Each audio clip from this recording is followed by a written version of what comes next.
खिला करके अपने कुल में उन बेटियों को शामिल किया जाता है। तो मीठे चावल बनवाए, चारों कन्याओं को बुलाया और कहा कि बेटी, इन चावलों को झूठन करके अब तुम रघुवंश की परंपरा में हो, रघुवंश की पत्नियां कहलाओगी। तो उनके लिए बड़े सुंदर भाव से चावल बनवाए और चावल बनवा करके कंकन की विधि की है। सभी सखियां मृद और ताल से मंगलाचार करती हैं। कंकन खुलवाया और उस समय माता सीता को लेकर के कौशल्या अपने साथ सोई है, क्योंकि छोटी बालिका है। तीनों सासों ने अपने बहुओं को अपने पास सुलाया। प्रभात हुआ और प्रभात हुआ है तो नगर में बुलाव भिजवाया कि आज चारों बधुओं की मुंह दिखरावनी है। तो नगर के लोग जैसा जिस पे बना, कहते हैं कि भाव का हूँ गाऊं भाव मेरी भावना। तो जैसा जिस पे जो बना, पुष्पदल है, वस्त्र है, जैसा जिसकी श्रद्धा रही वो ले लेकर के आते हैं। मैया ने चारों बहुओं के लिए सिंहासन डलवाए। सभी उनके मुंह देखने के लिए लालायित थी। माँ भक्ति स्वयं आज अवध नगरी में विराजमान है, लेकिन कहती हैं कि समय कब किसका बदल जाए हमें स्वयं पता नहीं। एक राजा की पुत्री, एक राजा की बहू, एक राजा की पत्नी, क्या कभी नहीं सोचा कि मैया सीता वनवास में निवास करेंगी? वो आदिशक्ति माँ भवानी जिस वक्त वन में गई थी उस समय विरोध कर सकती थी कि महाराज मेरा पूरा अधिकार है आपकी अवध नगरी पर, आप मुझे वन में क्यों भेज रहे हैं? लेकिन भक्तिमय शीलमय माता सीता, जिनके गुणों का वर्णन करना बड़ा मुश्किल होता है, उन्होंने सहनशीलता से वन का रहना स्वीकार किया, अपने बालकों को स्वावलंबी बनाया, अच्छी शिक्षाएं दी और रघुवंश मणि के कुल के दीपकों को ऐसे सजा करके रखा जैसे एक नाग अपनी मणि को सजा करके रखता है। वो सहनशीलता माता शक्ति में और माँ भक्ति में हो सकती है। वही सहनशीलता यदि आज हर नारी में हो जाए तो आज तलाक की नौबतें नहीं आती, क्योंकि जब गृहस्थ जीवन में प्रवेश करते हैं तो हमें बहुत सारी जिम्मेदारियों से गुजरना पड़ता है। लेकिन आज बहू क्या मांगती है? पहनने को जीन्स पैंट, सर्वेंट परमानेंट और सास ससुर अब्सेंट, हस्बैंड प्रेजेंट, यही उनकी एक धारणा हो गई है। हम दो हमारे दो और रास्ते से हटा दो सबको। यदि सीखना है तो रामचरितमानस में से सीखिए कि माँ भवानी सीता ने किस प्रकार अपने कुल की परंपराओं का निर्वाह किया, किस प्रकार अपने पति के वचनों का पालन किया, क्योंकि वो भी मर्यादा में थी और भगवान राम ही मर्यादा में थे।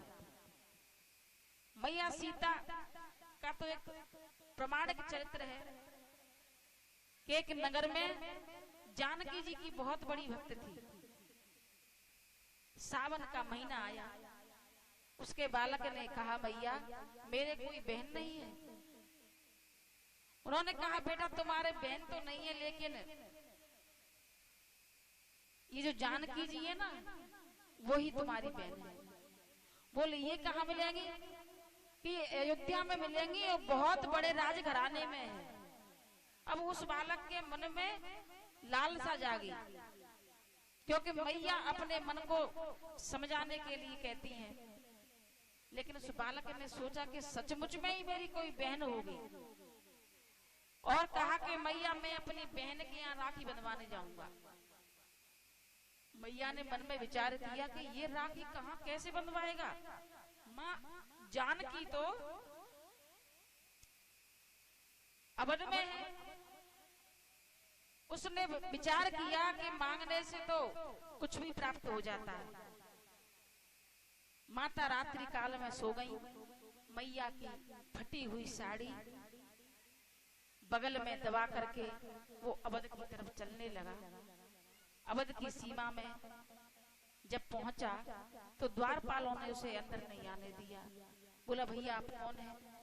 कि मैं राम जी का साला हूँ और मैया सीता का भाई। अब द्वारपाल कहते हैं, राम जी का साला और सीता का भाई और इस वेशभूषा में कैसे? कि पहले मुझे अंदर प्रवेश तो कराइए। अवध में प्रवेश हुआ और एक दीवाल के सहारे बैठ गया। भगवान राम ये सारा चरित्र देख रहे थे कि एक भक्त आया हुआ है जो जानकी को अपनी बहन मानता है। जानकी से कहा कि तुम्हारा एक भाई आया है, यदि चाहो तो तुम उससे मिलने के लिए चलना। मैया कहती है, मेरा भाई? मेरा तो कोई भाई भी नहीं है। भगवान बोले, एक बार जाकर के दर्शन करो, उसके बाद हम बाद में वार्तालाप करते हैं। तो मैया के लिए हाथियों को सजवाया। हाथियों को सजा करके ढोल नगाड़े के साथ मैया जानकी हाथी पे सवार होकर के चली आ रही है। तो कुछ दूत जो उजाले के लिए मिसाल लेके चलते थे, जैसे ही उसकी रोशनी पड़ी वो बालक डर की वजह से दीवार से चिपक गया, कहीं ये दूत मुझे मार कर न भगा दे। और जाकर के हाथी वहीं खड़ा हो गया। मैया हाथी से नीचे उतरी, बालक पैरों में गिर गया। बहन, तू तो बड़े घर की राजघराने की बेटी है, बहू है, और तेरा भाई बहुत गरीब है। मैया सीता कहती है, बड़ा भक्त बाबला है, मेरा भाई बन करके आया है। बोले, बहन रक्षाबंधन आने वाला था, मैया ने आपके बारे में जब बताया तो मैं आपसे राखी बंधवाने के लिए चला आया। मैया कहती है, चलो भैया तुम्हें याद तो आ गई मेरी। चरणों में लेट गया और चरणों में लेट करके जैसे ही मैया सीता ने सोने की राखी उसके हाथ में बांधी, उस बालक ने वही फटी हुई साड़ी निकाली और फटी हुई साड़ी निकाल कर कहा कि हे बहन, ये साड़ी चरणों या सीता को उड़ाया है तो भगवान इस साड़ी में लग रही हो, उतनी सुंदर कभी नहीं लगी। मैया ने साड़ी को ओढ़ा, ओढ़ करके आया हूँ। जैसे ही साड़ी खोली, साड़ी हीरे जवाहरातों से जड़ी हुई उसमें से निकली है। मैया जानकी जी के चरणों में जाकर के लोटपोट हो गई। वाह भगवती, तूने जो कृपा की है उस कृपा पात्र का हकदार हर कोई नहीं हो पाता, क्योंकि जब तक हम प्रभु का तार जोड़ने वाला कोई नहीं होता है, जब तक हमें भक्ति भी प्राप्त नहीं होती। वो मेरा तार